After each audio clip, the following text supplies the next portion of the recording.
السلام ورحمۃ اللہ۔ الحمد للہ وکفا وسلام علی عبادہ الذین اصطفیٰ۔ اشہد ان لا الہ الا اللہ وحدہ لا شریک لہ واشہد ان محمدا عبدہ ورسولہ صلی اللہ علیہ وسلم۔ اللہم صل علی محمد وعلی آل محمد کما صلیت علی ابراہیم وعلی آل ابراہیم انک حمید مجید۔ اللهم بارك على محمد وعلى آل محمد كما باركت على إبراهيم وعلى آل إبراهيم إنك حميد مجيد۔ أما بعد، عن أبي هريرة رضي الله تعالى عنه أن رسول الله صلى الله عليه وسلم قال: بادروا بالأعمال فتنة كقطع الليل المظلم، يصبح الرجل مؤمنا ويمسي كافرا، أو يمسي مؤمنا ويصبح كافرا، ويبيع دينه بعرض من الدنيا، أو كما قال رسول الله صلى الله عليه وسلم، رواه مسلم وغيره۔ حضرت ابو ہریرہ رضی اللہ تعالیٰ عنہ سے روایت ہے کہ نبی اکرم صلی اللہ علیہ وسلم نے فرمایا کہ اندھیری رات کی طرح چھا جانے والے فتنے آنے سے پہلے پہلے جتنے عمل ہوتے ہیں کر لو۔ جب وہ فتنے چھا گئے تو پھر ایسے بھی ہو سکتا ہے کہ کوئی شخص صبح مومن ہوگا، شام کو کافر ہوا پڑا ہوگا، یا شام کو مومن ہوگا اور صبح کافر ہوا پڑا ہوگا، اور دنیا کے تھوڑے سے فائدے کے لیے ایک شخص اپنے دین کو بیچ ڈالے۔ اس حدیث کو امام مسلم رحمہ اللہ نے اپنی جامع الصحیح کے اندر بیان کیا ہے، اور دیگر محدثین نے بیان کیا۔ اللہ تعالیٰ نے مجھے اور آپ کو، ہم سب کو اس دنیا میں امتحان کے لیے بھیجا۔ ہر دور، ہر لمحہ، بلکہ یوں کہنا چاہیے کہ ہر لمحہ زندگی ہم حالت امتحان میں۔ کوئی ایک لمحہ زندگی میں ایسا نہیں ہے کہ جب اب امتحان کی حالت میں نہ ہو۔ البتہ تین حالتیں نبی کریم صلی اللہ علیہ وسلم نے فرمایا کہ آدمی اس وقت حالت امتحان میں نہیں ہوتا۔ رفع البلاء عن ثلاث، تین قسم کے لوگوں سے قلم اٹھا لیا جاتا۔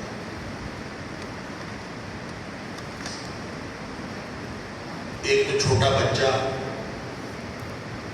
جو بھی بے سمجھ، دوسرا مجنون جس کے ہوش حواس ہو گئے، اور تیسرا سویا ہوا آدمی۔ ان تین حالتوں کے علاوہ کوئی ایک حالت بھی ایسی نہیں ہے جب وہ حالت امتحان میں۔ جو کچھ بھی انسان کہتا ہے، جو کچھ بھی انسان کرتا ہے، سب کچھ لکھا جا رہا ہے۔ نتیجہ اس کا قیامت والے دن نکلنا ہے۔ دنیا میں ہم بعض چیزوں کا نتیجہ دیکھتے ہیں، طالب علم محنت کرتا ہے کامیاب ہو جاتا ہے، سستیاں کرتا ہے ناکام ہو جاتا ہے۔ ہمیں بعض چیزوں کا فلاں شخص نے محنت کی کامیاب ہو گیا، فلاں شخص نے محنت نہیں کی ناکام ہو گیا، ہمیں محسوس ہوتا ہے کہ یہ ناکامی اور کامیابی دنیا میں بھی ہے، لیکن یہ جو کامیابی ہو تو بھی یا ناکامی ہو تو بھی وہ اپنی عدلی سطح کا امتحان ہی ہوتا ہے۔ جب انسان کامیاب ہو کے خوش ہو رہا ہوتا ہے، اس وقت اس کا امتحان ہو رہا ہوتا ہے، اور جب انسان کسی تنگ دستی میں پھنسا ہوا، کسی مصیبت میں پھنسا ہوا غم کی کیفیت میں ہوتا ہے، وہ بھی امتحان ہو رہا ہوتا ہے۔ جب آیا ہی انسان اس دنیا میں امتحان کے لیے ہے، لِيَبْلُوَكُمْ أَيُّكُمْ أَحْسَنُ بلا، تو پھر یہ کیسے ہو سکتا ہے کہ امتحان نہ ہو؟ البتہ اس کے جو احساسات ہیں امتحان کے بارے میں، ان کے حوالے سے یہ کہا جا سکتا ہے کہ بعض اوقات یا بعض جگہوں پر انسان کے احساسات میں یعنی یہ محسوس ہوتا ہے انسان کو کہ امتحان آسان ہے، اور بعض کیفیات اور بعض حالات اور بعض جگہ ایسی ہوتی ہیں کہ انسان سمجھتا ہے کہ میں تو بڑی مشکل میں پھنس گیا۔ یہ انسان کے احساسات ہوتا وہ بھی امتحان ہے جس وقت مشکل میں ہوتا، اور جس وقت مشکل نہیں ہوتی وہ بھی امتحان ہے۔ مثال کے طور پر ایک شخص تندرست ہے، اس کا بھی امتحان ہوتا ہے۔ ایک شخص بیمار ہے، اس کا بھی امتحان ہوتا ہے۔ بیمار کو تو احساس ہو جاتا ہے کہ میں امتحان میں ہوں، تندرست کو تو احساس ہی نہیں ہوتا کہ میں امتحان میں ہوں۔ ہم سمجھتے ہیں تندرستی والا امتحان آسان ہے، ریلیکس ہوتا ہے، حالانکہ وہ امتحان مشکل ہے۔ اس میں انسان کو اللہ یاد ہی نہیں آتا، اس کو احساس ہی نہیں ہوتا کہ میرا ایک اللہ ہے، میں اس دنیا میں کس لیے آیا ہوں، میرا امتحان ہو رہا ہے۔ تندرستی میں امتحان کا احساس نہیں ہوتا، اسی طرح خوشحالی میں امتحان کا احساس کم ہوتا ہے، اور تندرستی میں امتحان کا احساس زیادہ ہوتا ہے۔ تو کیا خیال ہے جس کو ہم سمجھ رہے ہوتے ہیں کہ امتحان آسان ہے، وہ حقیقت میں امتحان مشکل ہوتا ہے، اور جس کو ہم مشکل سمجھ رہے ہوتے ہیں وہ امتحان بہتر ہوتا ہے انسان کے۔ اللہ، بیماری جب انسان کو اللہ کے قریب کر دے تو تندرستی سے بہتر ہے، اس تندرستی سے بہتر ہے کہ جب انسان بیماری میں تندرستی میں اللہ قریب نہیں آتا، بیماری میں اللہ کے قریب آ جاتا ہے۔ اللہ اللہ حاضر ہے۔ تو فتنوں کی جو پیشین گوئیاں نبی کریم صلی اللہ علیہ وسلم نے فرمائی ہیں اور فتنوں کے جو احوال بیان فرمائے ہیں، ایسے لگتا ہے کہ فتنوں کے دور میں بڑا مشکل امتحان فتنہ ہوتا ہے۔ فتنہ اور یہ جو کانسیپٹ ہے امتحان کا، جو میں نے عرض کیا کہ خوشحالی میں اور تندرستی میں، بیماری میں اور تندرستی میں، یہ جو تصورات ہمارے بدلتے ہیں، سب کو غلطی لگتی ہے سوائے مومن کے۔ نبی کریم صلی اللہ علیہ وسلم عجبا لامر المؤمن، مومن کا معاملہ بڑا یہ نہیں ہے، سبحان اللہ۔ ان امرہ کلہ خیر، اس کے معاملہ خیر ہی خیر، ہر حالت میں خیر ہے، مشکل میں بھی خیر ہے، اور خیر میں تو خیر ہے ہی، آسانی میں تو خیر ہے ہی، مشکل میں بھی۔ اور ساتھ یہ فرمایا وَلَيْسَ ذَاكَ لِأَحَدٍ إِلَّا الْمُؤْمِنُ، مومن کے علاوہ کسی اور کے ساتھ یہ معاملہ نہیں ہے، اس کے لیے ہر معاملہ ہی خیر ہے۔ یہ صرف مومن کا پروگیٹو ہے، مومن کا استحقاق ہے کہ اس کا ہر معاملہ خیر ہے۔ جب اس کو خوشحالی پہنچتی ہے، شکر کرتا ہے، خوشحالی اس کے لیے خیر بن جاتی ہے۔ تندرستی ہوتی ہے تو وہ صبر کرتا ہے اور وہ تندرستی اس کے لیے خیر بن جاتی ہے، دونوں ہی خیر مومن کا معاملہ ہے۔ اللہ تعالیٰ ہمارا ایمان سلامت رکھے۔ میں نے ایک حدیث آپ کے سامنے رکھی فتنوں کی حدیث۔ یہ کتاب الفتن جو ہے نا، آپ پڑھتے ہیں ماشاءاللہ، مختلف محدثین نے اس کو الگ بھی کیا، دور فتن۔ اور فتنہ مصیبت بھی ہوتا ہے، فتنہ آزمائش بھی ہوتا ہے، فتنہ اندھیرا بھی ہوتا ہے، اور یہاں پہ خاص طور پہ جو نبی کریم صلی اللہ علیہ وسلم نے فرمایا کہ اس فتنے یا ایسے فتنے آنے سے پہلے عمل کر لو، اللہ اکبر، جو اندھیری رات کی طرح چھا جائے، اندھیری رات کی طرح چھا جانے والے فتنے آنے سے پہلے عمل کر لو۔ اس کا مطلب یہ ہے کہ کوئی ایسے فتنوں کا دور آنے والا ہے جب انسان کو کچھ سجھائی نہیں دے گا، جیسے اندھیری رات میں کچھ سجھائی نہیں دے گا، راستے گم ہو جاتے ہیں، لوگ راستے بھٹک جاتے ہیں، بے پناہ قسم کے خطرات ہوتے ہیں اندھیری رات۔ اللہ، تو اندھیری رات کی طرح جب فتنے چھا گئے تو گویا لوگوں کی سمجھ کام کرنا چھوڑ دے گی، ہو سکتا ہے لوگوں کے راستے ختم ہو جائیں۔ ہو سکتا ہے طرح طرح کے خطرات اس کے اوپر لاحق ہو جائیں اور جو کام تم کرنا چاہتے تھے وہ کام تم نہ کر سکو. اس لیے فرمایا بادروا بالاعمال فتنا. فتنوں کی طرف جانے سے پہلے میں ایک بات یہاں پہ اور بھی عرض کرنا چاہتا ہوں کہ یہاں سے ایک بات یہ بھی سمجھ آئی کہ نیکی کا کام کرنے کے لیے تاریخ نہیں ڈالنی چاہیے کہ میں کل کو کر لوں گا، میں گھنٹے بعد کر لوں گا، میں رمضان میں کروں گا، جب میں عمرہ کرنے جاؤں گا تو اس کے بعد شروع کروں گا. یہ جو تاریخ ڈالنا ہے یہ بڑا خطرناک ہے. اگر تو کوئی سنت نفل رہتا ہے تو وہ رہ بھی گیا تو خیر ہے. اگر کسی فرض کی تاریخ ڈال لی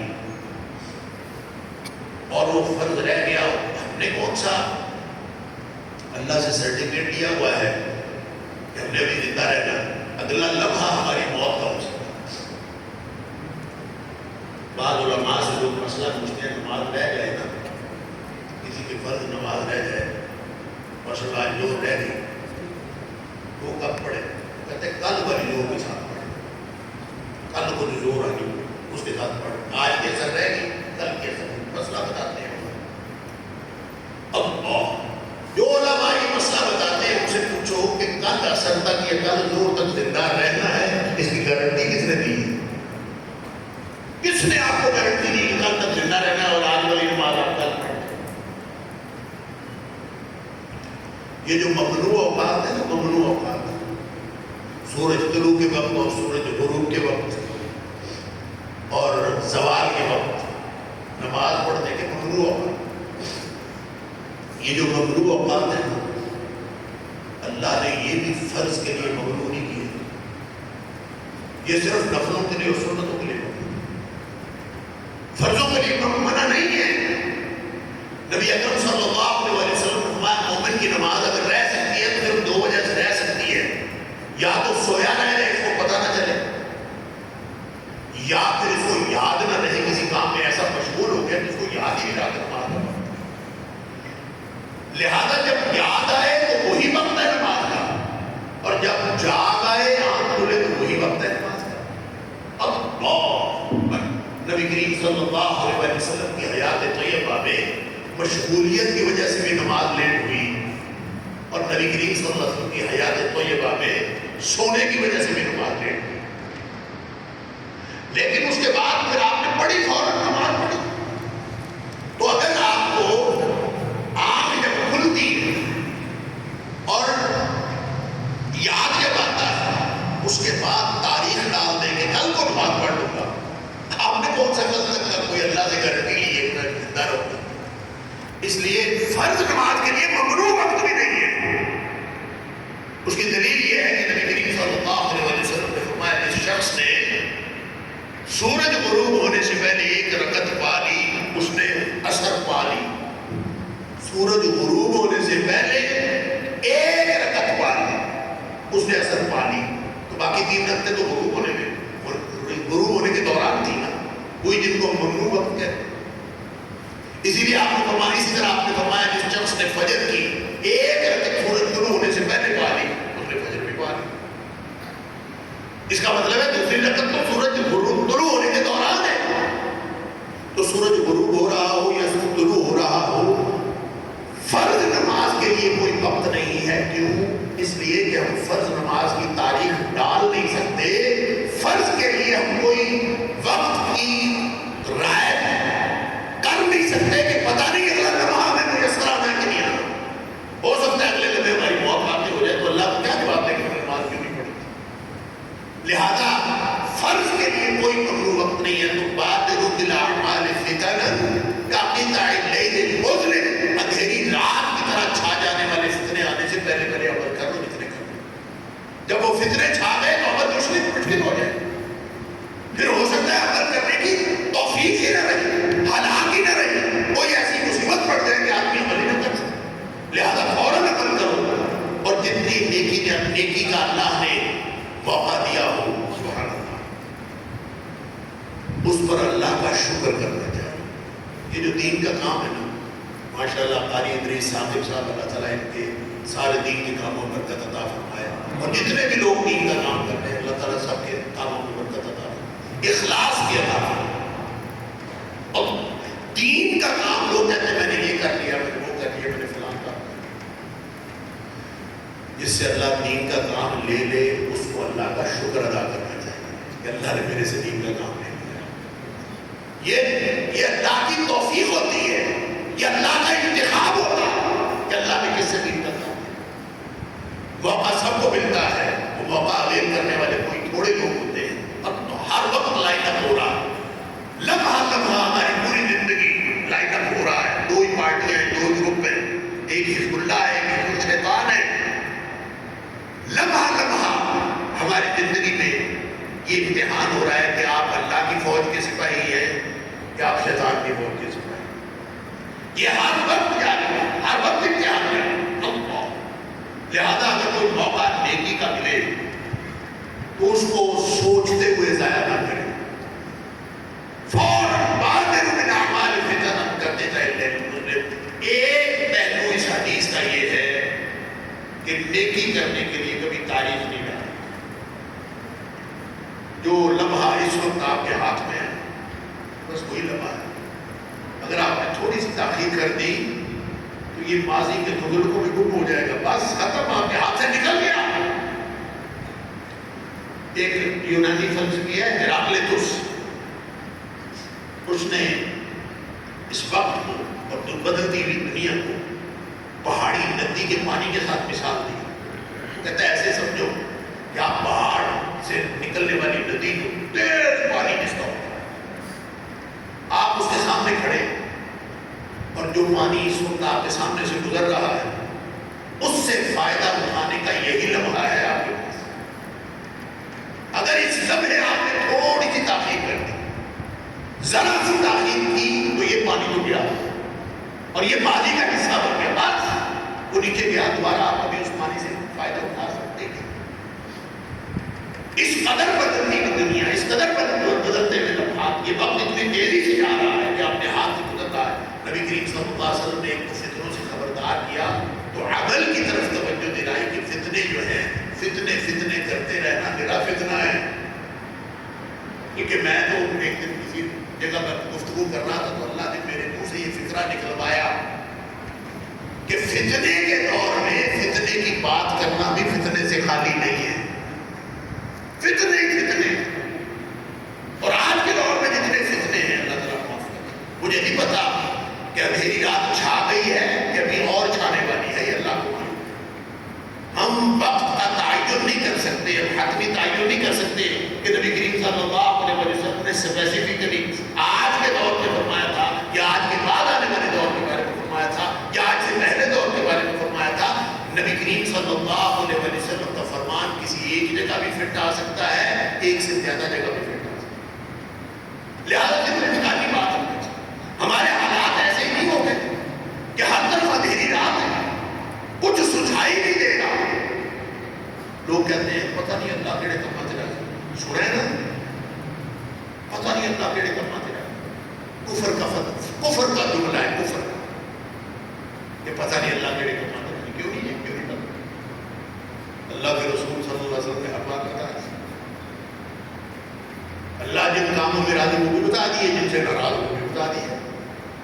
نبی اکرم صلی اللہ علیہ وسلم فرماتے ہیں ما ترکت شیئا، میں نے ایک بھی چیز ایسی نہیں چھوڑی یقربکم من اللہ ویبعدکم من النار، جو تمہیں اللہ کے قریب کر سکتی تھی اور جہنم سے دور کر سکتی تھی، الا امرتکم بہ، مگر میں نے اس کا تمہیں حکم دے دیا، کوئی چیز نہیں چھوڑی۔ وما ترکت شیئا، اور میں نے ایک بھی چیز ایسی نہیں چھوڑی یبعدکم من اللہ ویقربکم من النار، جو تمہیں اللہ سے دور کر سکتی تھی اور جہنم کے قریب کر سکتی تھی، الا نہیتکم عنہ، مگر میں نے اس سے تمہیں منع کیا۔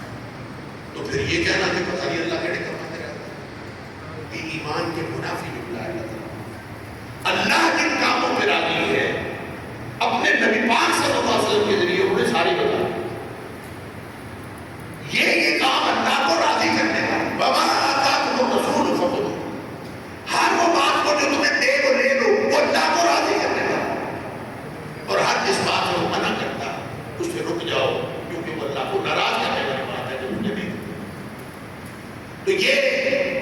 پورا دین ہمارے سامنے ہے، ایک قول کی حیثیت سے ہمارے سامنے ہے. اور اس دور میں یہ کہنا یہ بھی ایک فتنہ ہے کہ پتہ نہیں اللہ کیڑے کماتے راضی، اللہ تعالیٰ کے کاموں پہ راضی ہے، اس کو پتہ ہے. ایک ہی چیز ہے جس سے بچنا ہے، وہ ہے اللہ اس کے رسول صلی اللہ علیہ وسلم کی فرمان برداری. حالات کتنے بھی خراب ہو لیکن فتنے تو فتنے، اندھیری رات کی طرح چھا جانے والے فتنے. جب کوئی چیز سجائی نہیں گئی.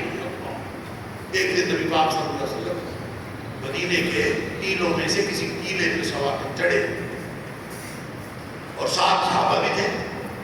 تو جیسے کسی بلند جگہ پہ دیکھتے ہیں، بلند جگہ پہ جا کے دیکھیں، آپ آبادی کی طرف نگاہ کریں تو ساری آبادی نگاہ میں آ جاتی ہے. تو ٹیلے پہ تھے، ساری آبادی مدینے کے سامنے تھی. اللہ، بلند جگہ تھی، پہاڑ تھا، کوئی چیز تھی. تو نبی کریم صلی اللہ علیہ وسلم نے صحابہ سے پوچھا کہ تم بھی وہی دیکھ رہے ہو جو میں دیکھ رہا ہوں؟ اللہ. صحابہ نے عرض کیا اللہ کے رسول صلی اللہ علیہ وسلم ہمیں تو کچھ بھی نہیں نظر آ رہا، ہم تو کچھ نہیں. آپ نے فرمایا کہ میں تمہارے گھروں پر اس طرح سے فتنے گرتے ہوئے دیکھ رہا ہوں، اس طرح سے فتنے اترتے ہوئے دیکھ رہا ہوں.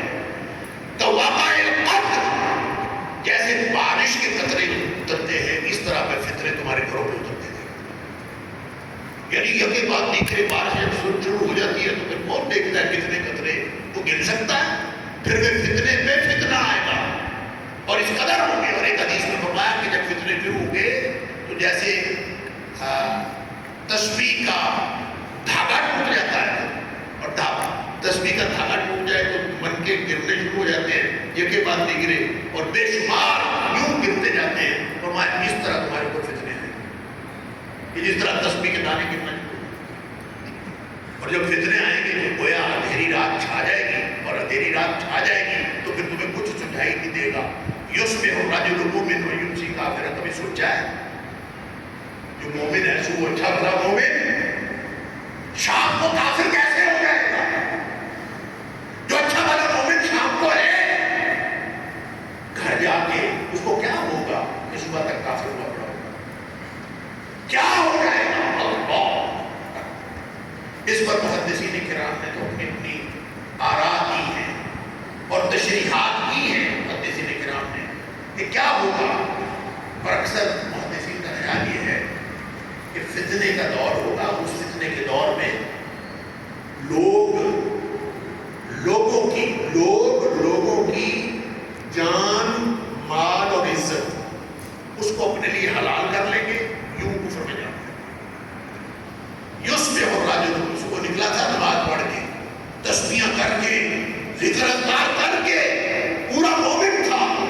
کسی کی جان لے لی، کسی کا خون بہا دیا، کسی کا مال کھا لیا، کسی کی عزت پر حملہ کر دیا. عزت تو آج تک کسی کی رہی ہی نہیں. کیا دیندار اور کیا بے دین. آپ بات کر کے دیکھیں، نہیں یقین آتا تو سوشل میڈیا دیکھ لیں. سوشل میڈیا کے اوپر علماء کی گفتگو دیکھ لیں، ایک کی دوسرے کے خلاف، دوسرے کی پہلے کے آپ دیکھ لیں. آپ کو سمجھ آ جائے گی پہلی چیز جس پر حملہ ہوتا ہے، پہلی چیز جس پر حملہ ہوتا ہے وہ دوسرے کی نیت ہے. نیت بنا. آپ عام لوگوں کے کمنٹس پڑھ، لعنت بغیرت سے کم کوئی بات ہی نہیں کرتا. ہماری کیا بات ہے؟ کیا ہم دوسروں کی عزت کرتے ہیں؟ کسی کی عزت کسی سے محفوظ ہے، نہ ایک کی دوسرے سے، نہ دوسرے کی پہلے سے. سب ایک جیسے ہیں. اور بات کیا ہوگی؟ بات دین کی ہوگی. وہ کہیں گے دین کی بات کر رہے ہیں. بھائی دین کی بات کیا نبی کریم صلی اللہ علیہ وسلم نے نہیں سمجھائی؟ کیا صحابہ کرام آپس میں دین کی گفتگو نہیں کیا کرتے تھے؟ کبھی کسی نے دین کی بات کرتے ہوئے ایک دوسرے کی عزت پر بھی حملہ کیا؟ اگر آپ کسی مسلمان کی عزت کو عزت نہیں سمجھتے، کسی کی جان کو جان نہیں سمجھتے، کسی کی عزت نفس کا خیال نہیں رکھتے، کسی کے مال کا خیال نہیں رکھتے، ہر بندہ دوسرے کو لوٹنے کے لیے تیار بیٹھا ہے. اور پھر کہتے کیا ہے؟ زمانہ، دنیا، معاشرہ سارے کرپٹ ہو گئے، سارے کرپٹ ہو گئے. اچھا جی سارے کرپٹ ہو گئے ہیں تو تم خود کیا ہو؟ اپنے آپ کو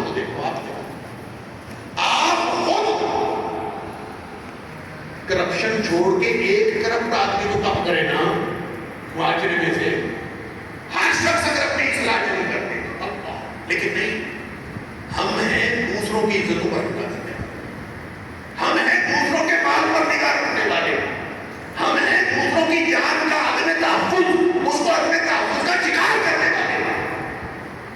جب یہ ہے تو یہی معنی ہے یصبح الرجل مؤمنا ویمسی کافرا، اگر صبح گھر سے نکلا ہے اچھا بھلا مومن تھا اور اس کی زندگی اس طرح کی ہے کہ وہ لوگوں کی نہ عزتیں چھوڑتا ہے، نہ کسی کا خون چھوڑتا ہے، نہ کسی کا مال چھوڑتا ہے، تو شام کو گھر لوٹتا ہے تو ایمان سے دستبردار ہو چکا ہوتا ہے، ایمان کو بات کرتا وگرنہ یہ کون کرتا ہے؟ بھلا یہ بھی کبھی ہوا کہ کوئی شخص کہے صبح کہے کہ میں مومن ہوں، شام کو کہے کہ میں کافر ہوں؟ یہ کبھی ہوا؟ کبھی منہ سے تو نہیں کو کہتا۔ تو نبی اکرم صلی اللہ علیہ وسلم کا فرمان اس قدر گمبھیرتا ہے، اس قدر حالات کی خرابی ہے، اللہ تعالیٰ معاف فرمائے۔ شام کو آدمی مومن ہے اور صبح کافر ہو پڑا تو شام کو کیا ہوا؟ رات کو تو گھر کو جا کے سونا ہی ہے نا۔ اور خاص طور پہ وہ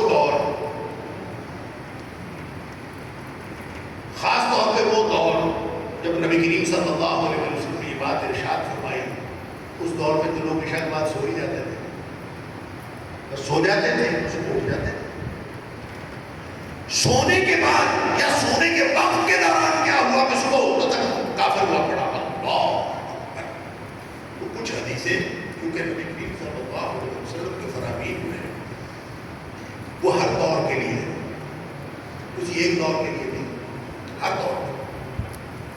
شاید یہ حصہ تو ہمارے آج کے دور کے بارے میں، آج کے دور میں عشاء پڑھ کے جب ہم گھر جاتے ہیں پورے مومن تسبیحات کر کے اور سنت نوافل پڑھ کے گھر پہنچتے ہیں تو جاتے ہی ہمارے ہاتھ میں موبائل ہوتا ہے اور پھر رات کو بیٹھ کے گھنٹوں وہ کیا کچھ کرتے ہیں وہ اللہ کو پتا ہے، آپ کو پتا ہے، اور کوئی دوسرا تیسرا بندہ نہیں جانتا۔ آپ جانتے ہیں کہ آپ کا اللہ جانتا ہے آپ نے کیا کچھ کیا، واللہ عالم کیا کیا کیا نہیں کیا۔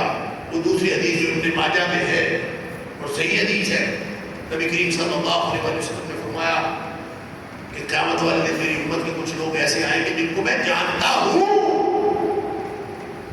جن کو میں جانتا ہوں، میری امت کے لوگ، اور قیامت والے دن آئیں گے اور تہامہ کے پہاڑوں کے برابر اعمال لے کے آئیں گے، حج بھی، زکاتیں بھی، نمازیں بھی، صدقے بھی، تہامہ کے پہاڑوں کے، تہامہ کے پہاڑ بہت بلند پہاڑ، ان پہاڑوں کے برابر اعمال لے کے آئیں گے، فَيَجْعَلُهُ اللَّهُ هَبَاءً مَنثُورًا، اللہ تعالیٰ ان کے اعمال کو گرد و غبار بنا کے اڑا دے گا۔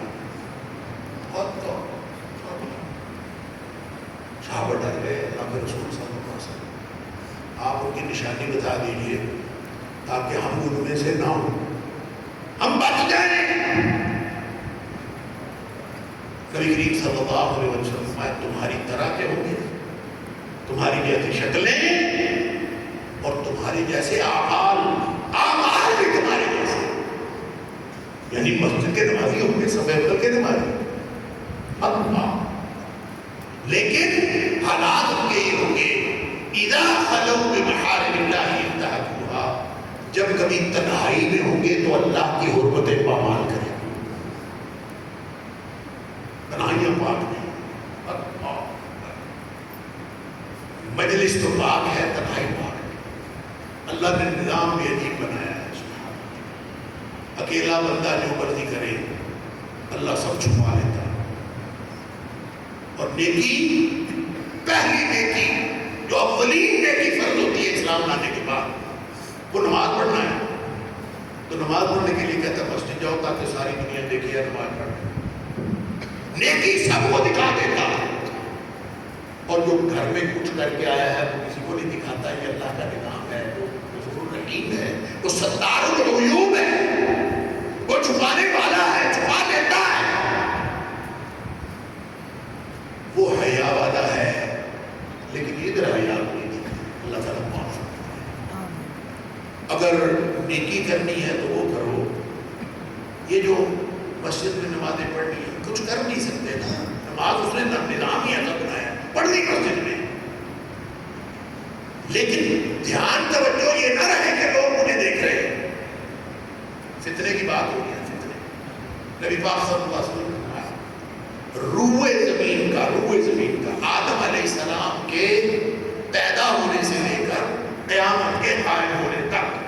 جو سب سے بڑا فتنہ ہے نا، سب سے بڑا فتنہ وہ دجال کا فتنہ، اس قدر بڑا فتنہ، اس سے سارے نبیوں نے ڈرا ہے، لیکن ایک دن نبی کریم صلی اللہ علیہ وسلم فرمایا میں اس سے بھی بڑا فتنہ بتاؤں، دجال سے بھی بڑا فتنہ، اللہ اکبر۔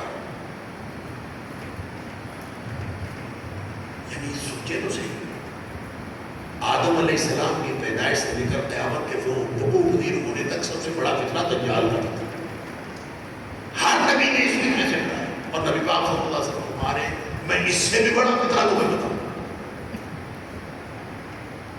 ہمارا آدمی جب نماز پڑھ رہا ہو اور نماز اس لیے لمبی کر دے کہ فلاں بندہ مجھے دیکھ رہا ہے، یہ اس سے بھی بڑا ہے، کسی اور کو دیکھتا ہوا تصور کر کے کہ وہ مجھے دیکھ رہا ہے، تو نماز تو اللہ کے لیے پڑھتی تھی اور اس نے کسی اور کو دکھانے کے لیے خوبصورت بنا دی۔ فرمایا کہ دجال کے فتنے سے بھی بڑا فتنہ، دکھانا کسی کو، دکھانا دکھانا۔ اور آج فتنے کو دیکھیں، اندھیری رات کی طرح ایسے چاہے نہ مجھے پتا نہ آپ کو، یہ کیمرہ لگا ہے کس لیے لگا ہے؟ دکھانے کے لیے، دکھانے کے لیے لگا ہے۔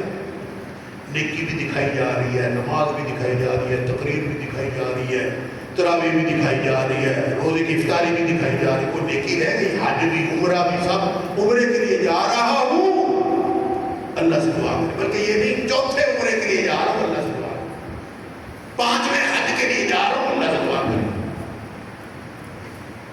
کس کو بتا رہے ہیں؟ کس کو دکھا رہے ہیں؟ اس سے بڑا فتنہ کوئی ہوگا؟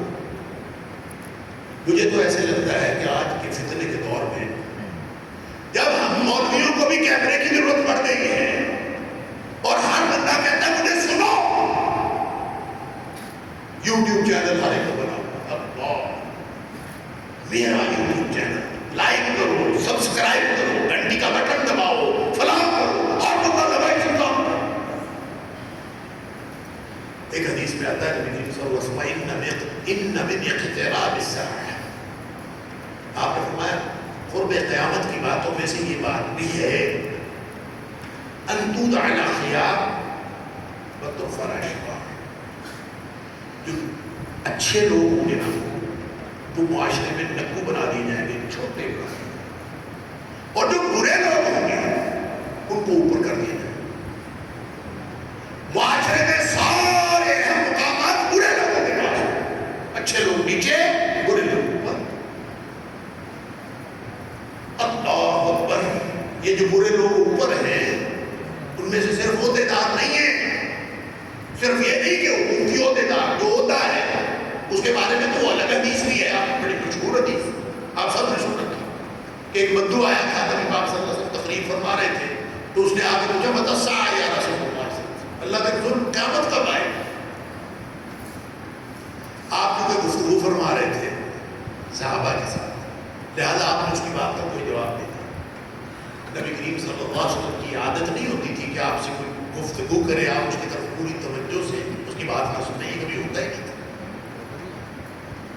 اور نبی کریم صلی اللہ علیہ وسلم یوں کر کے بھی نہیں کہتے تھے، ادھر سے کسی نے السلام علیکم کہا تو ادھر سے کہا وعلیکم السلام، نبی پاک صلی اللہ علیہ وسلم یہ نہیں کہا، آپ کا اخلاق سبحان۔ اور نبی پاک صلی اللہ علیہ وسلم تو آج اخلاق کی تکمیل کے لیے تشریف، جو جس سے بات کرتے تھے پوری اس کے طرف مڑتے تھے، پوری توجہ سے اس کی بات سنتے تھے۔ اللہ، انگوٹھی اتار کے پھینک دی، صحابہ حیران ہوئے، کیوں؟ فرمایا یہ انگوٹھی مجھے اپنی طرف مشغول کر رہی تھی، میری توجہ تمہاری طرف سے ہٹ کے اس کی طرف جا رہی تھی، بار بار میں اس کی طرف بندہ ادھر گھماتے رہتے، تو فرمایا کہ میری توجہ اس طرف جا رہی تھی، میں بات کیونکہ آپ لوگوں سے کر رہا تھا اس لیے اس کو بھاگ لیں۔ ہمیں کچھ نہیں ہوتا الحمدللہ، آج کل نا کسی کی طرف نہ توجہ کرنا، نہ بات سننا توجہ سے، بلکہ ایک اصطلاح ہے ملٹی ٹاسکنگ، یہ آج کے دور کے سارے فتنے ہیں۔ وہ کہتا ہے ملٹی ٹاسکنگ کا شوقین ہوں میں۔ وہ کیا ہوتی ہے ملٹی ٹاسکنگ؟ یہ میں ایک وقت میں کئی کام کر لیتا ہوں، میں ساتھ کالیں سن رہا ہوتا ہوں، ساتھ میں میسیجز کے جواب دے رہا ہوتا ہوں، ساتھ میں سوشل میڈیا استعمال کر رہا ہوتا ہوں، ساتھ میں مجلس اٹینڈ کر لیتا ہوں، میٹنگ بھی اٹینڈ کر لیتا ہوں، ساتھ میں ایک وقت میں اتنے کام کر لیتا ہوں۔ انا للہ و انا الیہ، جو سرور کائنات، اللہ کے بعد اس کائنات کی سب سے بزرگ ہستی، ان سے تو کوئی بندو بھی بات کرے تو اپنی پوری توجہ اس کی طرف دے دے۔ ملٹی ٹاسکنگ تمہیں آتی ہے؟ یہ فتنہ ہے آج کے دور کا، یہ سارے فتنے اللہ۔ تو نبی کریم صلی اللہ علیہ وسلم جب اس کی بات نہیں سنی تو صحابہ حیران ہو گئے کہ نبی کریم صلی اللہ علیہ وسلم، یہ دیکھیں یہ بات ہے ترجیحات، جب سب سے بات ہو رہی اس نے بات اخلاقی کی تھی، اس کو سوال کرنا نہیں چاہیے، تو خاموش بیٹھے، لیکن نبی پاک صلی اللہ علیہ وسلم کی گفتگو مکمل کی، پوچھا نہیں دسا ہے کدھر ہے وہ، کس نے سوال پوچھا تھا؟ آ گیا اللہ کے رسول قیامت کب آئے گا؟ فرمایا جب امانتیں ضائع ہونے لگے، اذا ضیعت الامانہ فانتظر الساعہ، پھر انتظار کرو قیامت آ گئی۔ کیف اذاعتها یا رسول اللہ صلی اللہ علیہ وسلم، اللہ کے رسول امانتیں کیسے ضائع ہوتی؟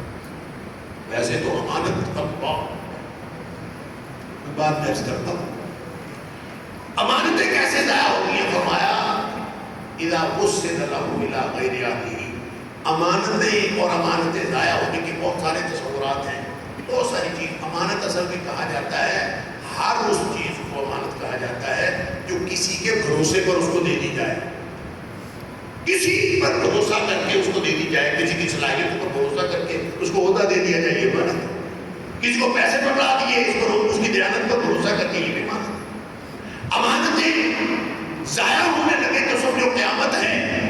اور فرمایا اذا وسد له الى غیر اہلہ، جب نااہل لوگ عہدوں پر براجمان ہو جائے گا تو پھر قیامت کا انتظار کریں۔ اس کا ایک مطلب تو یہ ہے کہ قرب قیامت عہدوں کے اوپر نااہل لوگ براجمان ہوں، ایک معنی تو یہ۔ لیکن اس کا دوسرا معنی ایک اور بھی بنتا ہے، وہ معنی یہ بنتا ہے کہ جب نااہل بندہ کسی عہدے پر بٹھا دیا جاتا ہے نا، تو وہ جو کارکردگی دکھاتا ہے وہ قیامت ہی ہوتی ہے، اس سے پھر کسی خیر کی توقع نہ کرے، اس سے قیامت کی توقع کرے۔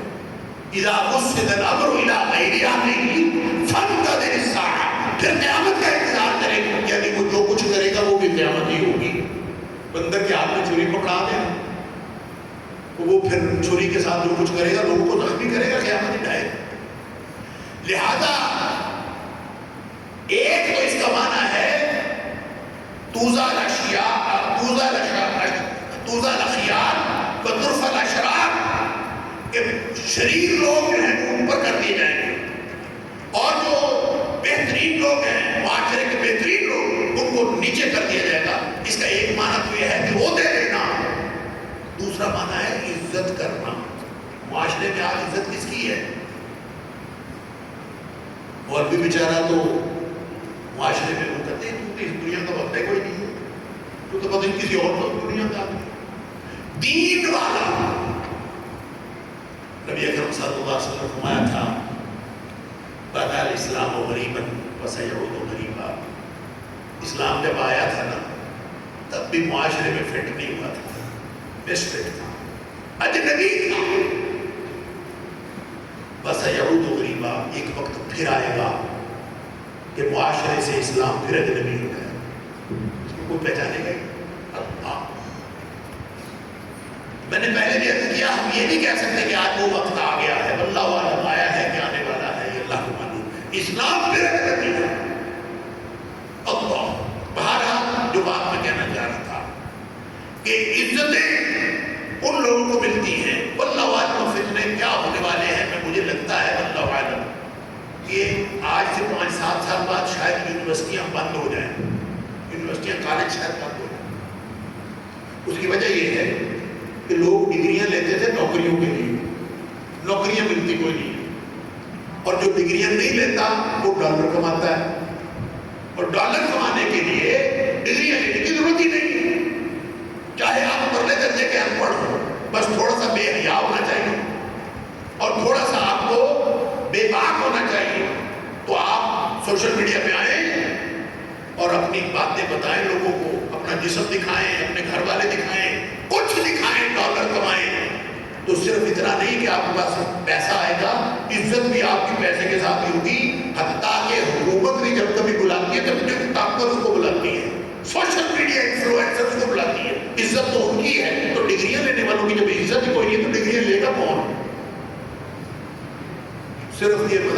جائیں گے جو اللہ کے لیے پڑھنے والے للہیت والے ادارے شاید یہ کافی بچیں گے. ہو سکتا ہے کچھ عرصہ بعد یہ ادارے جو ڈگریوں والے ختم اللہ کو معلوم ہے یہ صرف اندازہ نہیں معلوم. لیکن جو بات میں کر رہا ہوں جو ترفع الاشرار ہے اس کے حالات یہ. دوسری بات آپ نے فرمائی کہ اس دور میں یفتح القول و یفسد العمل. بات کھل جائے گی اور عمل سکڑ جائے گا. یعنی باتیں بہت ہوگی, باتیں کرنے والے بہت, جتنی بڑی باتیں کرا. مجھے بھی آپ نے تقریر کرنے کی بلایا تھا, عمل میرا کتنا ہے کسی کو نہیں پتا, سوائے اللہ کے کوئی نہیں جانتا کسی کا عمل کتنا. عمل تھوڑا, باتیں زیادہ. 2-2 گھنٹے کی 4-4 گھنٹے کی تقریر کس سے مرضی کروا لے, عمل کتنا ہے یہ اللہ کو. بات کھل جائے گی. جو میں عرض کر رہا تھا کہ ہر بندے کا یوٹیوب چینل ہے, ہر بندے کا سوشل میڈیا پلیٹ فارم ہے. ہر بندہ جو ہے وہ چاہتا ہے میری سنو, باتیں سنو, میری سنو, میں جو کہہ رہا ہوں وہ سنو, اور عمل بات کھل گئی. یہ بھی فتنے کے دور. اسی طرح ایک اور بات, ایک اور حدیث میں نبی پاک صلی اللہ علیہ وسلم ہے لَيَأْتِيَنَّ عَلَى النَّاسِ سِنُونَ خَدًّا. لوگوں کے اوپر دھوکے کا دور آئے گا, دھوکے کے سال آئے گا. دھوکے کے سال, سنون خداع, دھوکے کا دور. فرمایا دھوکہ یہ ہوگا یصدق فیہ الکاذب ویکذب فیہ الصادق. اس میں سچوں کو جھوٹا سمجھا جائے گا, جھوٹوں کو سچا سمجھا جائے گا. وَيُؤْتَمَنُ فِيهَا الْخَائِنُ وَيُخَمَّنُ فِيهَا الْأَمِينُ. بد دیانتدار بن جائیں گے, دیانتدار بن جائیں گے. گدھا گھوڑا سب برابر, کوئی فرق نہیں. بلکہ اس کو ترجمہ درست یہ ہوتا ہے کہ جھوٹوں کو سچا قرار دیا جائے, اس کی تصدیق کی جائے, اور جو سچا ہے اس کو جھوٹا کہنے والے بہت ہوں گے. جو بد دیانت ہے اس کو دیانتداری کے سرٹیفکیٹ دینے والے بہت ہوں گے, اور جو امانتدار ہے, دیانتدار, اس کو لوگ کہیں گے یہ بد دیانت ہے. آپ یہ اندازہ کریں کہ معاشرہ اس قدر پستی کا شکار ہو جائے کہ سب ادھر ہو گیا, الٹ پلٹ ہو گیا, گدھا گھوڑا سا, کچھ نہیں پتا کون کیا ہے, تو پھر کیسے معاملات ٹھیک ہو. فرمایا معاشرے میں جو لوگ رائے عامہ ہموار کرتے ہیں, جس سے رائے عامہ بنتی ہے, اور لوگ جو ہیں وہ گفتگو کر کے, یہ جو جن کو کہا جاتا ہے influencer, social media influencer, electronic media influencer, یہ جو اثر پذیر ہوتے ہیں, جو متاثر کرتے ہیں معاشرے کو, ٹاک شوز کرنے والے, یہ جو معاشرے کے اندر مؤثر ہوتے ہیں. فرمایا یہ رائے عامہ ہموار کر کے یہ دھوکے کے دور میں کچھ حالات بہتر کر سکتے تھے, لیکن فرمایا وَيَنْتِقُ فِيهَا الرُّوَيْبَسَ. جو اس دور میں گفتگو کرنے والے ہوں گے, بھلے الیکٹرانک میڈیا ہو, بھلے وہ سوشل میڈیا ہو, بھلے کوئی میڈیا ہو, جو آپ کو بیشتر تقریریں کرنے والے اور ٹاک شوز کرنے والے ملیں گے, وہ سارے کے سارے رویبزا ہوں گے.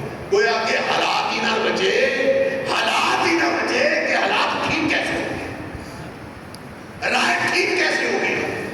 سچا جھوٹا جو ایک دوسرے میں متغم ہو گیا ہے, تو کیسے فرق پتہ چلے گا. یہ ہے وہ اندھیری رات, یہ ہے وہ دھوکہ. جب معاشرے کی زبان میں وہ لوگ ہوں گے جو رویبزا ہیں, اللہ کے رسول صلی اللہ علیہ وسلم رویبزا کون ہوتے ہیں. فرمایا کئی جوابات ہیں, مختلف روایتیں ہیں. فرمایا السفی الذی یتکلم فی امر العامہ, وہ احمق آدمی, سفی کہتے ہیں احمق. احمق وہ ہوتا ہے جس کو جو اپنی ذات کے فائدے اور نقصان کا بھی شعور نہیں رکھتا, جس کو اپنا بھی نہیں پتا. یتکلم فی امر عام, پتا اپنے آپ کا بھی نہیں, اور ساری دنیا کے سارے مضامین کے اوپر گفتگو کرتا, سارے موضوعات میں گفتگو کرتا. معیشت میں بھی اس سے گفتگو کرا رہے, سماجیات میں بھی گفتگو کرا رہے, دین میں بھی گفتگو کرا رہے. ہر بندہ ہر چیز کمائے. یہ ہے نا ویب کا. لہٰذا دیکھ لیں آپ, سوشل میڈیا کھول کے دیکھ لیں, آپ کو ہر طرح کا بندہ ہر طرح کی بات کرتا ہوں. یہ ہے نا ویب کا. یہی سوشل میڈیا کے اوپر کا آپ کو 8 بجے سے لے کر 11 بجے تک دیکھ لیں, جتنے الیکٹرانک مین اسٹریم الیکٹرانک میڈیا چینل ہیں ان کے اوپر بیٹھ کے لوگ باتیں کر رہے ہوتے ہیں, پتہ اس کو کٹ کرنا بھی نہیں ہوتا, اور بات وہ دنیا کے ہر موضوع پر کر رہا ہے. یہ ہے وہ اندھیری رات. کیا کریں, کہاں سے پڑھیں؟ اور وہ جو حدیث میں نے شروع کی تھی ہمیں اختراع الساعہ والی, اس میں آگے جا کے نبی کریم صلی اللہ علیہ وسلم فرماتے ہیں, اب دیکھیں امکان تھا رائے عامہ ہموار کرنے والے لوگ معاشرے کے ترجمان ہوتے ہیں, ان کے ذریعے سے حالات بہتر ہو جائیں, وہ روایت ہو گئے. اب کیا امکان رہ گیا, حالات کیسے ٹھیک ہو؟ حالات ٹھیک ہونے کا ایک امکان ہے, اور وہ امکان یہ ہے کہ نظام تعلیم کے ذریعے, اداروں کے ذریعے بچوں کو تعلیم دے کے, ان کی تربیت کر کے, اور ان کو ایسا پڑھا کے کہ ان کو سیدھے رستے پر رکھے, معاشرے کی اصلاح کا کام کیا جا سکے. یہ کہتے ہیں نبی کریم صلی اللہ علیہ وسلم فرمایا وہ جو قرب قیامت کے حالات ہیں, جب برے لوگ, بدترین لوگ اوپر, بہترین لوگ نیچے, باتیں بہت, عمل سکڑ گیا, اور فرمایا اس دور میں جو قوم جو کچھ پڑھا رہی ہوگی نا, وَتُقْرَأُ فِي الْقَوْمِ الْمُثَنَّاتِ, جو پڑھایا جا رہا ہوگا وہ مسنات ہوگی. بھلے یونیورسٹیاں ہیں, بھلے کالجز ہیں, بھلے اسکول ہیں, بھلے جتنے بڑے ڈپارٹمنٹس ہیں, جو پڑھایا جا رہا ہوگا سارا کا سارا مسنات ہوگا. بل مسنات کیا رسول اللہ. اچھا, اس کے پہلے یہ فرمایا لَيْسَ فِيهِمْ أَحَدٌ يُنْكِرُهَا, ایک بھی ان میں ایسا بندہ نہیں ہوگا جو اٹھ کے یہی کہہ دے بندے کے پتروں کیا پڑھ رہے ہیں, یہ بھی کہنے والا کوئی نہیں. یہ ہے اندھیری رات.